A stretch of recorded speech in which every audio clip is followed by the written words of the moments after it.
2019년도 첫 주일입니다. 금년 한 해 내내 우리 주님과 여러분들 동행하심으로 금년 연말에는 올해는 제법 하나님 보시기에 내가 참 잘 살았구나, 이런 생각이 드는 우리 모든 성도님들이 되시기를 축원합니다.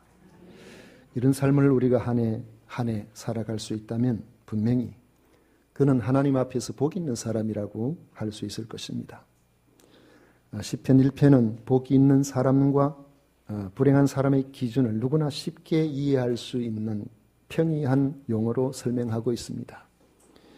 물론 그 관점은 세상의 사상, 철학이나 과학이나 윤리나 경제에 있는 것이 아니고 여호와 하나님을 향한 신앙에 있습니다. 천지만물을 창조하신 하나님께서 다스리시는 세계에서 자기에게 주어진 한 생에 한 시대의 삶을 살아가는 인생들에게 성공적인 삶을 살아갈 수 있도록 주신 말씀입니다. 이들에게는 현세의 삶과 마지막 심판이 연결되어 있기 때문에 현재에 주어지는 복만 의미하지도 않고 내세에 주어지는 복만 말하는 것도 아닙니다. 복 있는 사람이란 현세를 살아가는 동안 여호와 하나님께서 인정해 주시는 삶을 사는 사람입니다. 또 삶의 질곡을 순간순간 그리고 처음과 나중을 다 함께 보시는 하나님께서 복되게 하시는 형통을 누리는 사람입니다. 그리고 마침내 나의 달려갈 길을 마치고 믿음을 지켰다고 하면서 의인들의 영원한 모임이 되는 하나님 나라에 들어가는 사람입니다. 그러므로 우리가 복 있는 사람으로 살아간다는 것은 자기 인생 전체를 두고 볼 때에 절대로 양보할 수 없는 가장 중요한 일이 되는 것입니다. 여러분 모두 복 있는 사람이 되시기를 축원합니다. 1절에 복 있는 사람의 특성이 나옵니다. 복 있는 사람은 악인들의 길을 따르지 아니하며 죄인들의 길에 서지 아니하며 오만한 자들의 자리에 앉지 아니한다고 했습니다. 악인이라는 것은 특별히 죄를 지었거나 성품이 아주 모진 그런 사람을 말씀하고 있는 것이 아니고 하나님의 존재를 부인하며 자기 생각대로 살아가는 그런 사람을 성경에서는 의미합니다. 꾀는 자기의 의도대로 살고자 하는 그런 마음을 담은 표현입니다. 하나님의 존재를 인정하지 않고 자기가 살고 싶은 대로 사는 사람은 복 있는 사람이 아니라는 것이요. 그래서 복 있는 사람은 악인들의 꾀를 따르지 않는 것입니다. 복 있는 사람은 무엇을 하든지 하나님께서 나를 어떻게 보실까? 하나님께서 내 삶을 어떤 식으로 인정하실까를 먼저 생각하게 됩니다. 하나님께서 기뻐하시지 않는 삶이라면 내 인생에 아무리 유익이 온다고 할지라도 내게 당장 눈앞에 보이는 이익이 있다고 할지라도 그렇게 살지 않으려고 합니다. 그래서 세상에서 복 있는 사람으로 사는 것이 그렇게 쉬운 일이 아닌 겁니다. 다음 죄인들의 길에 서지 않는다고 했는데 죄인들이 죄인이라는 것은 성경에서 가야 될 길을 걸어가지 않는, 가야 될 길 아닌 다른 길을 걸어가고 있는 사람을 의미합니다. 하나님께서 주신 율법을 통해서 우리에게 걸어가야 될 길이 제시되어 있는데 그 길을 따라 살지 아니하고 자기 좋은 대로, 자기 원하는 대로, 자기 방식대로 사는 것이 삶에 완전히 습관이 되어져 있는 사람을 성경은 죄인이라고 합니다. 악인들의 삶은 하나님의 존재를 부인하고 자신이 주인이 되어서 자기 생각대로 살아가는 의도적인 죄인이라고 한다면 죄인들의 길은 하나님의 존재를 부인하지는 않는다고 하더라도 하나님의 말씀보다는 언제든지 자기가 좋아하는 대로, 자기가 원하는 대로 그렇게 평생을 살아가는 것이 삶의 습관이 되어서 성도의 모습과는 완전히 다른 그런 죄된 것에 자기 삶이 이끌려서 마치 짐승이 멍에를 메고 코에 그를 끌고 가는 재갈을 면 상태에서 끌려가는 것처럼 그렇게 끌려가는 인생을 말하고 있는 것이죠. 그 다음에 복이 있는 사람은 오만한 자들의 자리에 앉지 않는다고 말하고 있는데, 오만한 자라는 것은 하나님과 하나님의 말씀을 따라 살아가는 그런 사람들을 우습게 여기는 사람입니다. 그런 사람을 조롱하는 사람이에요. 이들은 단순히 하나님을 몰라서거나 자기 욕심 때문이라기보다는 의도적으로 하나님을 거역하는 그런 사람들입니다. 어떤 사람들은 하나님 계신지 안 계신지 우리가 어떻게 알 수 있느냐, 그렇게 이야기하면서 나름대로는 겸손을 유지하는 것처럼 보이는 사람도 있는데, 오만한 자는 하나님이 어디 계셔? 하나님 계신 세상이 이렇게 돌아가는가? 당신 하나님 믿는다고 하면서 그렇게 사는 거 보니까 당신 참 꼴 좋네. 의도적으로 교회나 성도들을 조롱하고 하나님을 멸시하는 이러한 사람들을 오만한 자라고 말하고 있습니다. 복 있는 사람은 악인들과 같은 이런 생각으로 살거나 죄인들과 같은 그런 삶의 방식을 가지거나 오만한 자들과 한패가 되어서 그 자리를 즐기고 있을 수가 없는 겁니다. 이런 사람들의 생각이나 형태는 하나님께서 기뻐하시지 않으신다는 사실을 알기 때문에 그들과 우리는 관계를 갖고는 살고 있지만은 그들과 친밀한 교제를 가지거나 그들과 닮은 모습으로 살아갈 수는 없는 것입니다. 복 있는 사람들이라면은 당연히 꺼려지는 이런 곳이 있죠. 우리가 성도로서 오랜 신앙생활을 하다가 보면은 성경에서 오늘 말씀하고 있는 이런 악인이나 죄인이나 오만한 자들이 함께 있어 보면은 마치 맞지 않는 옷을 입은 것처럼 불편해요. 우리가 그 자리에 있는 것이 절대로 편안하지 않습니다. 모임에 가도 내가 왜 이 자리에 앉아 있는가, 어서 속히 그 자리를 피하고 싶은 그런 마음들이 생기게 됩니다. 반면에 하나님께서 기뻐하시는 성도의 그 귀한 자리에 있고 그러한 마음을 갖고 있는 사람들과 같이 대화를 나누고 같이 생각을 교제를 갖고 하나님께서 기뻐하시는 일에 대한 이야기를 나누다 보면 시간 가는 줄을 모릅니다. 하나님께서 원하시는 성도의 삶이 다르기 때문에 그런 것입니다. 복 있는 사람들이라면 당연히 꺼려지는 곳이 있는가 하면 반대로 반드시 마음이 끌리는 것이 있습니다. 2절을 보십시오. 오직 여호와의 율법을 즐거워하여 그의 율법을 주야로 묵상하는 도다 했습니다. 시편에는 하나님의 말씀을 주로 8가지로 이렇게 반복적으로 말씀하고 있는데, 율법, 증거, 명령, 법도, 율례, 또 계명, 규례, 또 교훈, 다양하게 그렇게 표현을 합니다. 그 표현할 때는 나름대로의 그 성격을 갖고 있습니다만은 이 모든 것들은 다 전체적으로 본다면 하나님의 말씀을 의미하는 겁니다. 하나님에 대해서 배울 수 있는 말씀, 하나님의 뜻을 알 수 있는 말씀, 하나님께서 우리에게 원하시고 우리가 하나님에 대해서 마음을 두고 살아갈 수 있는 그런 말씀들을, 이런 말씀들을 우리는 보통 여호와의 율법이다 그렇게 이야기를 하죠.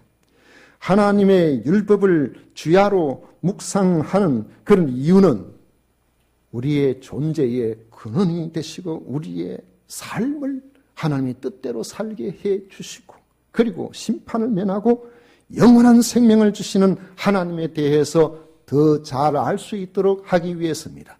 우리가 하나님의 말씀을 제쳐놓고 하나님이 누구신지, 하나님과 나와 무슨 상관이 있는지, 내가 이 땅에서 어떻게 살아야 되는지, 우리의 삶의 종국이 어떠한지, 우리가 죄인이라는 그 의미가 무엇을 말하는지 어떻게 알 수가 있겠습니까? 그래서 우리는 하나님의 말씀에 깊이 들어가야 되는 것이고, 하나님의 말씀을 귀하게 여기고 하나님의 말씀에 대해서 늘 사모하는 마음을 가지고 살아가야 되는 것입니다. 그래서 복 있는 사람은 하나님에 대해서 더 잘 알고 싶어 합니다. 이런 사람은 하나님의 말씀을 듣고 배우는 것이 짐이 되지 않고 오히려 기쁨이 되는 것입니다. 주님도 그렇게 하셨죠. 시편 기자들 그렇게 이야기합니다. 여호와를 경외하는 도는 정결하여 영원까지 이루고 여호와의 법도 진실하여 다 의로우니 그는 곧 많은 순금보다 더 사모할 것이며 꿀과 송이꿀보다 더 달도다. 우리가 예수님을 믿고 이 구원의 복된 말씀을 알아서 내가 죄인으로 영원히 심판받을 수밖에 없는 존재지만 하나님께서 나를 향한 그 크신 사랑이 십자가 달리신 예수 그리스도를 통해서 나타났다는 사실을 처음으로 알고 깨달았을 때 그 감격이 우리를 얼마나 가슴 벅차게 했습니까? 이 땅에 살아가야 할 존재의 의미를 얼마나 확실하게 밝혀주었습니까? 그래서 우리가 하나님 앞에 나아가 하나님 말씀을 듣는 것이 그렇게 기뻤고 그렇게 좋았던 것이죠. 주님 말씀하셨습니다. 나는 마음이 온유하고 겸손하니 나의 멍에를 메고 내게 배우라. 그리하면 너희 마음이 쉼을 얻으리니. 마음이 온유하고 겸손하신 하나님 앞에 나아가면은 모든 멍에를 하나님께서 다 끌어주셔서 완전히 그냥 쉬게 해주실 것이라고 우리가 생각하는데, 하나님께서 우리에게 허락하신 놀라운 은혜가 예수 그리스도를 통해서 나타나는 것은 우리를 얽어매고 우리를 의미 없게 만드는 이러한 모든 멍에를 예수님께서 다 끌어주시면서 내가 너희들에게 줄 멍에가 따로 있다, 이렇게 말씀하고 계시는 겁니다. 그 멍에가 뭐겠습니까? 바로 복 있는 사람이 살아가야 될 길을 제시해 주신 거죠. 지금까지는 내 마음대로 내 생각대로 그렇게 살아갔지만 이제는 내가 가르쳐주는 그 길을 따라서 살아가라. 그런데 주님께서 우리에게 허락하시는 이 멍에는 주님 말씀하시기를 쉽고 가볍다라고 그렇게 말씀하셨는데, 멍에가 뭐가 쉬워요? 멍에가 뭐가 가벼울까요? 그 멍에를 허락하신 그분을 사랑하면 가벼워지는 겁니다. 우리를 구원하신 주님을 사랑하면 주님께서 우리에게 원하시는 그 말씀이 어렵지를 않고 그 말씀을 따라 사는 것이 즐거워지는 것입니다. 아내가 좋으면 처갓집 말뚝 보고도 절한다. 속담 여러분 많이 들어보셨죠? 제가 좀 바꿨습니다. 그래서 여러분들 표정이 처음 들어보는 것 같은데 비슷하기는 한데, 제대로 이야기해 볼까요? 마누라가 예쁘면 처갓집 말뚝도 말뚝 보고 절한다. 왜 처갓집 말뚝 보고 왜 절할까요? 우리가 결혼할 때 좋은 사람을 만나서 결혼하게 되면은 그 사랑스러운 그 아내를 생각해 보면은 처갓집 장인 장모님이 얼마나 귀하고 감사합니까? 세상에 이런 딸을 낳아주셔서 키워주셔서 저하고 같이 살 수 있도록 해주시니 너무너무 감사합니다 그러잖아요. 그런데 그거는 너무나 당연한데 너무너무 예쁘고 너무너무 좋으면은 처갓집에는 하찮은 것도 귀하게 보인다는 거예요. 주님이 좋으면 주님과 관련된 모든 것들이 다 귀하게 여겨지는 겁니다. 우리 주님이 사랑스러움, 주님께서 우리에게 허락하신 은혜가 크면은 모든 것이 즐겁고 모든 것이 기쁘고 모든 것이 다 좋게 느껴지는 거죠. 그래서 우리가 환경의 변화보다 내 마음의 변화, 내 중심의 변화가 얼마나 중요한지 모르죠. 주님이 좋으면 주님이 가르쳐 주시는 모든 말씀들이 내게 절대로 짐이 되지 않고 그 말씀들이 하나같이 꿀송이와 같이 아멘, 아멘, 아멘 그렇게 받아들여지게 되는 겁니다. 이런 사람의 복이 있는 줄로 믿으시기를 축원합니다. 이런 사람에게는 하나님의 예비하신 은혜가 그에게 있습니다. 복 있는 사람은 복된 열매가 있습니다. 3절에 보면 그는 시냇가에 심은 나무가 철을 따라 열매를 맺으며 그 잎사귀가 마르지 아니함 같으니 그가 하는 모든 일이 다 형통하리로다 했습니다. 하나님의 말씀을 즐거워하며 그 말씀을 늘 묵상한다면 하나님과 깊이 결탁되어 있는 사람, 우리가 시선을 어디에 두고 있느냐에 따라서 세상 근심, 걱정, 고민거리가 크게 보일 수도 있고 작게 보일 수도 있습니다. 때로는 우리가 어떤 문제들을 조금 객관적인 눈으로 보면은 이 사람도 이런 문제가 있고 저 사람도 저런 문제가 있다 생각하지만 우리 사람은 다 객관적이 될 수가 없어요. 내 문제가 커요. 그래서 나의 문제가 자꾸 눈앞에 어른거리고 그 문제가 내 눈앞에 가까이 있게 되면은 나도 모르는 순간에 그 문제 때문에 다른 것이 잘 안 보입니다. 요즘 여러분 얼굴이 좀 잘 안 보이려 그래요. 속에 뭐가 있는가 봐. 그 글을 볼 때도 자꾸 헷갈릴 때가 있어가지고 핵이 지금 있나 없나 이래가지고 마가 밀어 보이고 막 이럴 때가 있어요. 문제가 내 가까이 오게 되면 다른 먼 것들이 잘 안 보이고 그렇게 된단 말이죠. 문제보다도 우리 하나님께서 여러분들과 함께 하셔서 하나님 때문에 문제가 작게 보이시기를 축원합니다. 하나님의 말씀을 즐거워 그 말씀에 늘 묵상하고 그렇게 살게 되면은 여러분 문제는 문제가 아니도록 하나님께서 해 주실 줄로 믿으시기를 바랍니다.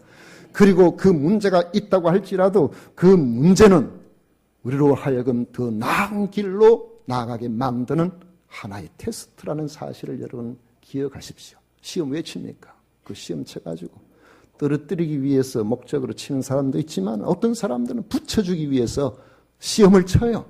실력을 향상시키기 위해서 시험을 쳐요. 여러분들은 신앙의 실력이 향상되도록 여러분의 문제 앞에서 도전하시기를 축원합니다. 이런 사람을 시냇가에 심은 나무와 같은 사람이라고 합니다. 이스라엘 땅은 건기에는 비가 내리질 않습니다. 와디라는 골짜기가 있기는 하지만은 우기에는 비가 와서 물이 콸콸 내려가는데 비가 멈추면은 순식간에 물은 사라지고 그냥 골짜기가 메말라 버립니다. 그런데 이스라엘 다 그런 것이 아니고 어떤 곳은 아무리 건기가 되어도 늘 물이 흐르는 곳이 있습니다. 이스라엘의 하나의 우리는 늘 백두산을 이야기합니다만은 이스라엘 사람들은 헬몬산을 잘 이야기를 하죠. 근데 이 헬몬산 높이가 우리 백두산 높이하고 비슷해요. 2,700여 미터가 되는데 그런데 이 높은 산이기 때문에 동쪽 기슭은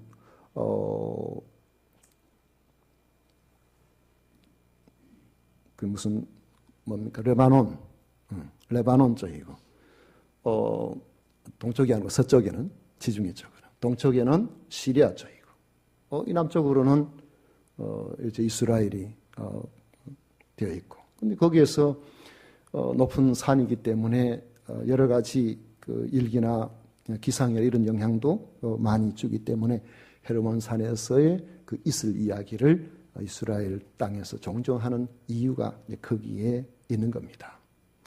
그런데 이 헤르몬 산의 높은 정상에는 여름에도 희끗희끗한 눈이 있어서 그것이 흘러내리는 녹아서 흘러내리는 그런 것 때문에 건기에도 마르지 않는 시내가 곳곳에 있습니다. 특히 갈릴리 호수로 나아가는 중요한 수원이 시내가 3개나 있는데 그 마르지 않는 시내에서 흘러내리는 그 물 때문에 갈릴리 호수, 그 큰 호수가 그래도 항상 물을 담고 이스라엘의 젖줄 같은 그런 일들을 감당할 수가 있는 것이죠.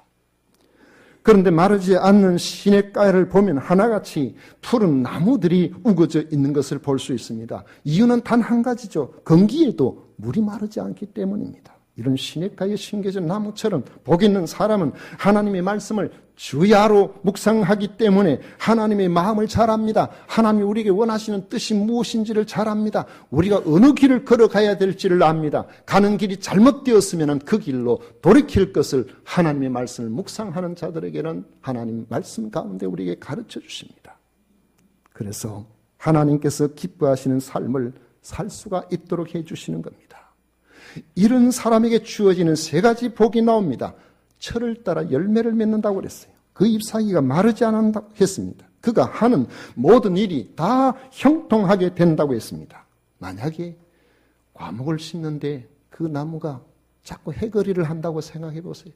한 해는 엄청나게 가지가 부러질 정도로 열매가 많이 맺혔는데 그 다음 해는 달랑 몇 개만 맺히면은 그건 과목으로서 가정에서는 그냥 두고 볼 수 있겠지만은 가수원을 경영하는 사람에게는 치명타가 아닐 수가 없을 것입니다. 때가 되면은 언제든지 맺힐 만한 열매가 맺혀야 되는 것이죠.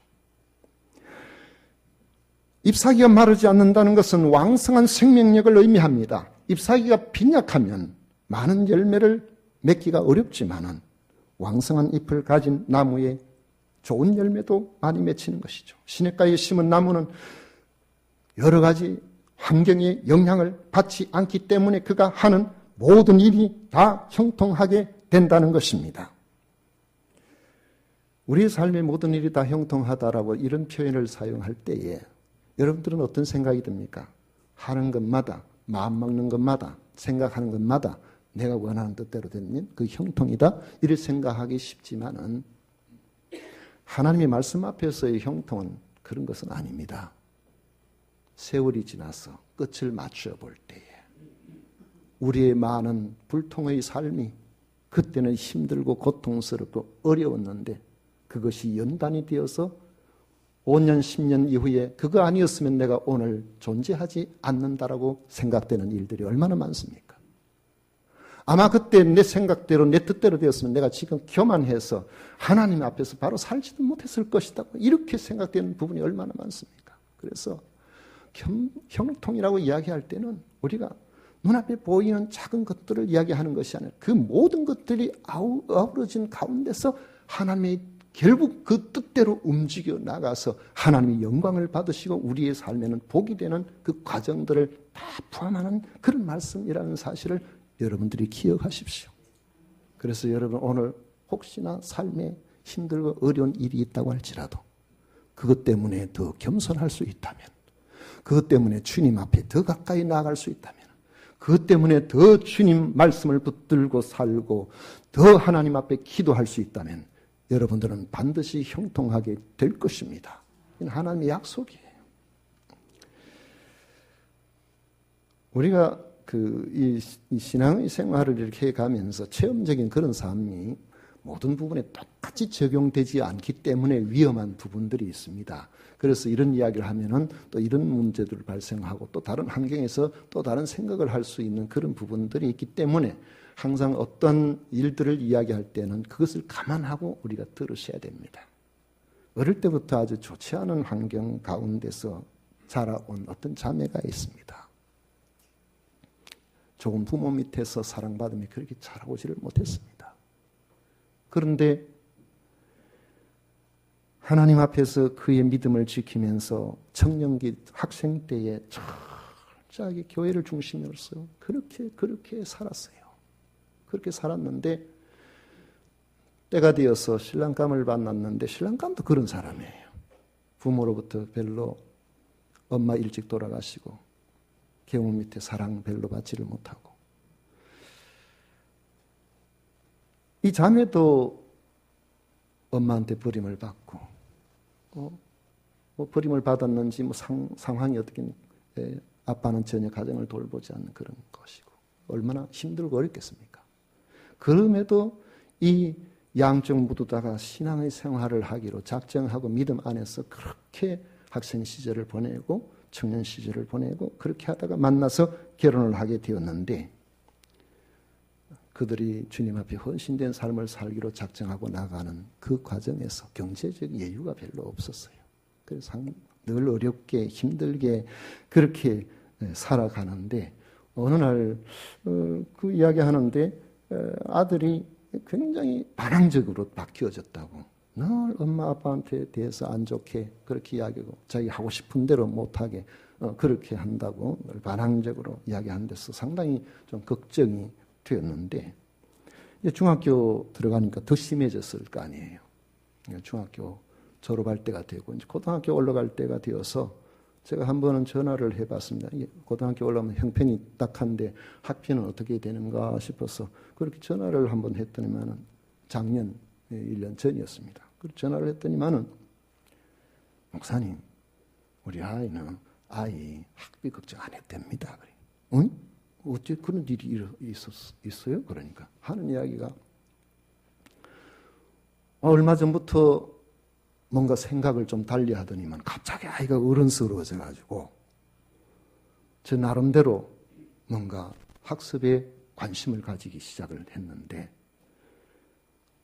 영재들을 발굴하는 그러한 시스템이 있는가 봐요. 거기에 시험을 쳐서 응시를 했는데 거기에 합격을 해가지고 제가 볼 때는 얘가 영재가 아니었는데 골통이었는데 이상하다. 뭐가 좀 잘못 들었나? 공부 잘한다는 소리 한 번도 못 들었거든요. 그런데 거기 합격을 해가지고 그곳에서 고등학교 입학금부터 시작해서 3년 동안 다 대준다는 거예요. 그리고 3년이 지나서 대학 갈 때에 시험 어느 정도 치면은 대학 4년도 책임지고 해주는 거기에 합격이 됐다고. 할렐루야. 경제적으로 어려운 이 과정을 하나님께서 이 아이를 통해서 위로해 주셨구나. 너무너무 감사했어요. 그리고 1년 지나서 얼마 전에 다시 전화통화하면서 요즘도 잘해 그러니까. 요즘도 잘해요 그래요. 여러분 공부 잘하는 건 물론 중요하지만 공부가 인생이 다가 아니잖아요. 하나님께서 은혜 베풀어 주시면 그가 어느 분야에 있든지 무엇을 하든지 곁길로 가는 것처럼 보여도 결국 하나님께서 붙들어 주셔서 하나님께서 쓰시는 자리에 가게 해 주시는 줄 저는 믿습니다. 그래서 우리가 복 있는 사람으로서 복 있는 사람의 자리에 머물러 있어야 되는 거죠. 하나님께서 주시는 그 은혜의 자리에 머물러 있으면은 시냇가에 심은 나무가 철을 따라서 열매를 맺고 가지가 무성해져서 다른 사람들에게까지 좋은 영향력을 끼치는 그런 사람으로 만들어 주시는 겁니다. 하나님께서 그와 함께 해주시기 때문에 그런 겁니다. 반면에 성경적인 관점에서 복이 없는 사람은 철저하게 하나님과 단절되어 있기 때문에 그가 현재는 모든 사람들 앞에 대단하게 보이고 대단히 잘 사는 것처럼 보이고 대단히 뭔가 사회적으로 위상이 있는 것처럼 보여도 하나님께서 그를 붙들고 계시지 않기 때문에 인생의 건기가 오고 마른 날이 오게 되면 한순간에 그의 무성한 잎이 다 말라버릴 수가 있다는 사실입니다. 오늘 많은 사람들은 세상에서 눈에 보이는 것만을 가지고 복인 것처럼 그렇게 생각하는 경우가 많아요. 누가 좋은 학교 갔다더라. 야, 복이 있네. 복이 있을 수도 있고 없을 수도 있어요. 그 사람이 많은 재산을 부모로부터 물려받았네. 그것 때문에 복이 있을 수도 있고 복이 없을 수도 있는 겁니다. 하나님께 뿌리를 내리고 있지 아니하면은 우리에게 주어진 그것이 어쩌면은 우리로 하여금 하나님과 멀어지게 할 수가 있고 때로는 우리가 고난의 길을 걸어간다고 할지라도 그것 때문에 오히려 하나님께 더 가까이 나아가게 만드는 이런 일들이 우리에게는 흔히 있는 겁니다. 여러분 만약에 부모를 잘 만나서 수백억 대의 재산을 가지고 있는 그런 사람이 나에게 그 재산을 물려준다고 하면 여러분 그 사람 복 있는 사람일까요? 많은 사람들은 그럴 겁니다. 복 있는 사람이지. 그 사람 일 안 해도 먹고 살고 그 사람이 얼마든지 그 돈 가지고 세상을 떵떵거리며 살 수 있으니까 복 있는 사람 아니냐라고 그렇게 생각하기 쉽지만은 반드시 그런 것도 아닙니다. 최근 인터넷에서 효도 사기라는 검색어가 거의 윗순위로 막 떴어요. 이게 도대체 무슨 말인가? 저도 듣다 이런 말 처음 들어요. 효도 사기라니. 그래가지고 자세히 찾아보니까 96세의 할아버지가 젊은 어떤 연예인 손자를 사기죄로 고소했다는 거예요. 효도하기로 해서 내가 전 재산 그쪽을 다 물려줬더니만은 이 효도를 안 하고 그렇게 해서 다시 재산 반환 청구 소송을 냈다. 이야, 96세 할아버지가 대단하다. 그런 생각이 좀 들었습니다. 그리고는 보니까 세상에 이렇게 사기치는 나쁜 손자가 어디 있냐고 막 이야기를 사람들이 막 하는데 진짜 나쁜 사람인가 좀 있다가 보니까 그 손자의 아버지가 참 입장곤란합니다. 아들을 저렇게 나쁜 사람 만들어 놓으니까 그렇다고 해서 내가 무슨 말 하면 우리 아버지가 또 나쁜 사람 되고 이 사회에서 어떻게 할 바를 알지 못하고 그래도 사실은 밝히는 것이 좋지 않겠느냐 그렇게 나왔다고 이야기를 하면서 그 아버지 앞에 오남매가 있는데 오남매가 하나같이 아버지와 의절을 하고 살아가고 있다는 거예요. 왜 그렇게 되냐? 그 할아버지가 돈이 있다는 그거 하나 때문에 늘 줬다가 뺏었다. 늘 자식들한테도 늘 뭐 이렇게 저렇게 하고 그 손자도 안 받으려고 하는 거를 억지로 그냥 막 해가지고 늘 그래 왔다는 거예요. 그 집안이 완전 풍비박산이 돼가지고 이런 부끄러운 일을 여러 사람들한테 알려야 되는 그 심정이 참 난감하다고 그런 이야기를 하는 것을 봤습니다. 그러면은 아버지가 여러분 원래 내리사랑이라 그랬잖아요. 그러니까 아버지가 아들 편들, 자기 할아버지, 그러니까 자기 아버지는 좀 나쁜 사람 만들어도 아들 살리면 될 거 아니에요. 그래 우리 생각할 수도 있지만은 그 청년의 숙부되는 사람이 우리 형님 말씀 다 맞습니다. 그러니까 오라고 땅 나눠줄 때는 아버지 제가 땅 안 주셔도 됩니다. 안 주셔도 되니까 저보고 오라 하지 마세요. 여러분 땅을 많이 가지고 있다는 것을 복이라고 생각하지만 어떤 사람들에게는 그것이 망하는 길이 될 수도 있다는 것을 생각해 보십시오. 불행한 사람의 가장 큰 문제는 그의 전 인생을 마치고 하나님 앞에 서게 될 때에 그를 만드신 하나님 앞에서 인정을 받지 못한다는 점입니다. 물론 이 땅에 사는 동안에도 인정을 받지를 못하죠. 그 결과 심판을 받게 되어 하나님 나라에 영원히 들어가지 못하게 되는 사람입니다. 우리가 인생의 삶을 마칠 때에 어디로 가야 될지 우리의 삶에 대해서 평가해 주실 분으로부터 인정을 받지 못한다는 것만큼 비참한 인생이 어디에 있겠습니까? 4절 이하의 말씀을 보십시오. 악인들은 그렇지 아니하며 오직 바람이 나는 개와 같도다. 그러므로 악인들은 심판을 견디지 못하며 죄인들이 의인들의 모임에 들지 못하리로다. 무릇 의인들의 길은 여호와께서 인정하시나 악인들의 길은 망하리로다. 알곡같이 보이는 인생처럼 살고 있어 보이지만 하나님께서 인정하실 만한 인생의 알맹이가 없으면은 심판의 비바람이 몰아칠 때 다 날아가 버리고 말고 마침내 모아져서 불태워져 버릴 그런 인생이라면 누가 그를 복 있다 그렇게 말할 수가 있겠습니까? 성도 여러분, 우리는 복 있는 사람으로 살아가야 됩니다. 하나님이 인정해 주시는 그런 사람으로 살아가야 됩니다. 그렇게 하기 위해서는 우리 신앙의 뿌리를 살펴봐야 됩니다. 우리 뿌리가 어디에 내려 있는지, 돈에 내려 있는지, 명예에 내려 있는지, 이 땅에 사는 성공에 내려 있는지, 아니면은 우리를 존재케 하시고 우리의 영원한 생명을 책임져 주시고 계시는 하나님께 뿌리를 내리고 있는지 우리는 살펴봐야 되는 것입니다.